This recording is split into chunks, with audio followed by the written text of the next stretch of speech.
नमस्कार, मैं मोहम्मद आसिफ और आप देख रहे हैं एसपीएन 9 न्यूज। इस वक्त की सबसे बड़ी खबर से शुरुआत कर रहे हैं। मुलायम सिंह यादव की तबीयत जो है वो लगातार वैसे की वैसे ही बनी हुई है, यानी जो सुधार के लिए दुआएं की जा रही थी वो उसमें कोई सुधार नहीं आ रहा है। डॉक्टर्स लगातार अपडेट्स बता रहे हैं, जो परिवार उनसे मुखातिब होने जा रहे हैं, उनको देखने के लिए जा रहे हैं, वो भी लगातार मीडिया से मुखातिब होकर बता रहे हैं कि जो है उनकी तबीयत को लेकर क्या कुछ डॉक्टर कह रहे हैं। ईश्वर का जो फिलहाल का अभी ताज़ा का अपडेट्स है वो यही है कि अभी भी वो आईसीयू में ही है, उनकी तबीयत लगातार बिगड़ती ही जा रही है। लेकिन एक नई बात आई कि पहले किडनी खराब होने की बात की जा रही थी, अब फेफड़े भी उनके काम नहीं कर रहे हैं।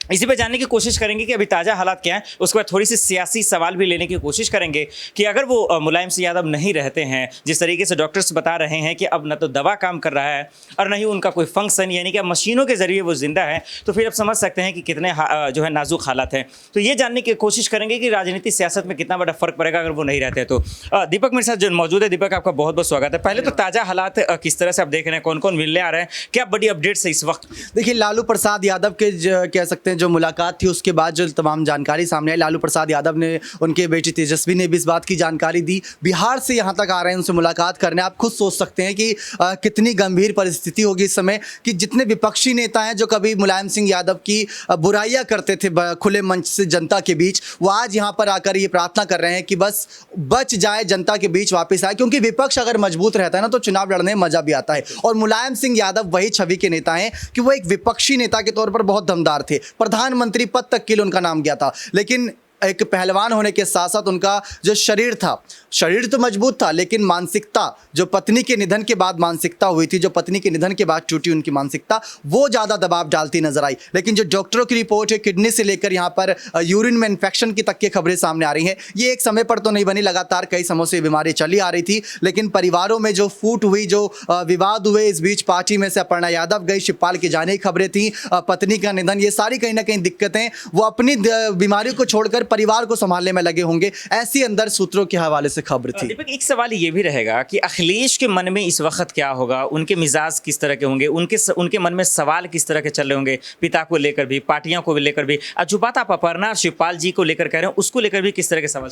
देखिए, बात यहाँ पर अगर अखिलेश यादव की करें तो वो कहते अपनी ही है, चाहे सुने सबकी। जो उनके मन में विचार होता है, जनता जानती है कि उनके खुले विचार खुले मंच से देखने को मिलते हैं। और वो कह सकते हैं काफ़ी बड़बोलेपन के भी बयान जब देने पे आते तो आगे पीछे नहीं देखते, चाहे चाचा शिवपाल हो, चाहे आजम खान हो, चाहे डिम्पल यादव, चाहे कोई भी हो, बयानबाजी अपने मन की रखते हैं ताकि जनता के बीच सत्यता बनी रहे। अब रही बात यहाँ पर मुलायम सिंह के जाने की बात की, तो वो तो शायद खुदा ना खास्ता कभी दिन देखने को मिले। और ऐसी ही उनकी तबीयत की जो अपडेट सामने आ रही है लगातार की नाजुक हालत में, जल्द से जल्द शीघ्र उनका यहाँ पर दुआएं जो काम करे, दवाएं ना काम करे, दुआएं काम करे और वो ठीक हो। लेकिन अखिलेश यादव एक ऐसी परिस्थिति में है जब सपा पार्टी के लिए मुश्किलें हैं, क्योंकि बीजेपी की लहर देखने को मिल रही है। योगी आदित्यनाथ इतिहास में ऐसा पहली बार कह सकते हैं कि दोनों ने अपनी सरकार रिपीट करी उत्तर प्रदेश में, और अखिलेश यादव को चकमा दिया इस बार। भले ही अखिलेश ने आरोप लगाया ईवीएम पर, लेकिन उनको वापसी करानी है। और साथ ही साथ अखिलेश यहाँ तक तो टिकने वाले हैं नहीं, इसको राष्ट्रीय स्तर की पार्टी बनानी है। तो राष्ट्रीय स्तर की पार्टी बनाने के लिए अखिलेश को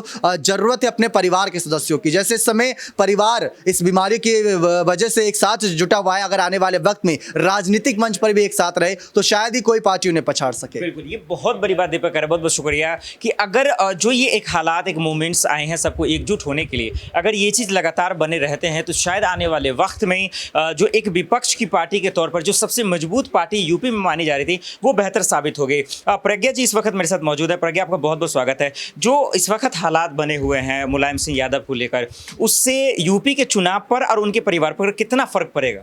जी देखिए, काफ़ी ज़्यादा फर्क पड़ेगा, क्योंकि हमने देखा भी इससे पहले जब उपचुनाव हुए थे आजमगढ़ और रामपुर सीट पर, उस वक्त कैसा हाल हुआ समाजवादी पार्टी का वो हम सभी को पता है। उसके बाद किस तरह से टुकड़ों में बंटती हुई नजर आई वो भी हम सभी ने देखा। और ऐसे में मुलायम सिंह जो कि समाजवादी पार्टी के कर्ता धर्ता मुखिया, ये कह सकते हैं कि उनकी शुरुआत ही उन्होंने की, और अगर वो चले जाते तो कहीं ना कहीं ये कह सकते हैं कि पार्टी को गाइड करने वाला ही नहीं रहेगा। और अखिलेश यादव इस वक्त किस तरह से कंफ्यूज नजर आ रहे हैं, पार्टी फिर से शुरू करने की कोशिश, कहीं ना कहीं अगर मुलायम सिंह यादव को भगवान ना करे उन्हें कुछ हो जाए तो कहीं ना कहीं पहले से समाजवादी पार्टी काफी ज्यादा डूबती हुई नजर आ रही है। और ऐसे में अगर मुलायम सिंह यादव नहीं रहते हैं तो अखिलेश यादव को सबसे ज्यादा नुकसान यहां पर होगा। और समाजवादी पार्टी जो गढ़ उनका माना जाता है पहले ही छिन चुका है, और लोकसभा चुनाव जो 2024 में होने वाले हैं उसमें भी बहुत ज्यादा यहां पर नुकसान होगा। तो मुझे बड़ी बात आप करिए। अच्छा, एक और प्रज्ञा जी सवाल है, वो ये है कि अपर्णा यादव जो अब उनका साथ नहीं था वो बीजेपी में आ गई थी, चाचा शिवपाल भी कह ही रहे थे कि चले जाएंगे। इन दोनों के मन में इस तरह के हालात में किस तरह के सवाल चले होंगे कि क्या वापसी कर लेनी चाहिए, तमाम नाराजगी को भुलाकर फिर से समाजवादी पार्टी और परिवार के साथ आ जाना चाहिए? जी देखिए, यहाँ पर इस वक्त जिस तरह से अपर्णा यादव की अगर बात करें, वो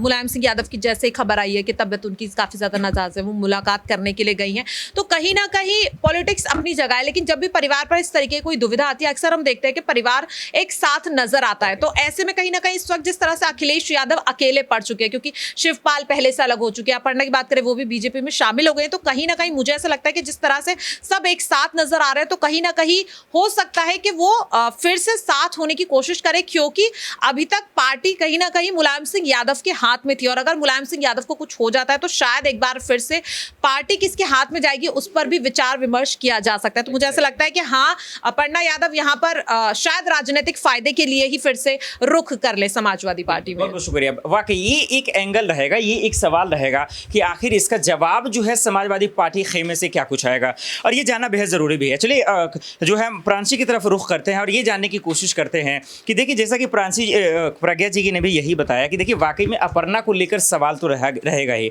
और मुलायम के परिवार में इस बात को चुभती रहेगी कि ऐसे वक्त में वो चली गई जब जो है समाजवादी पार्टी को वैसे नेता की जो है ज़रूरत थी। देखिए अभी जो हालात है यहाँ पे, इसमें तो या तो आदमी निखर जाता है या पूरी तरह से बिखर ही जाता है। समाजवादी पार्टी खेमे में क्या होगा, जो मुलायम सिंह यादव को लेकर जो डॉक्टरों की तरफ से जो खबरें आ रही हैं, अस्पताल से जो आ रही हैं, लोग जो मिलने जा रहे हैं, तो क्या होगा, निखरेगा या बिखर जाएगा?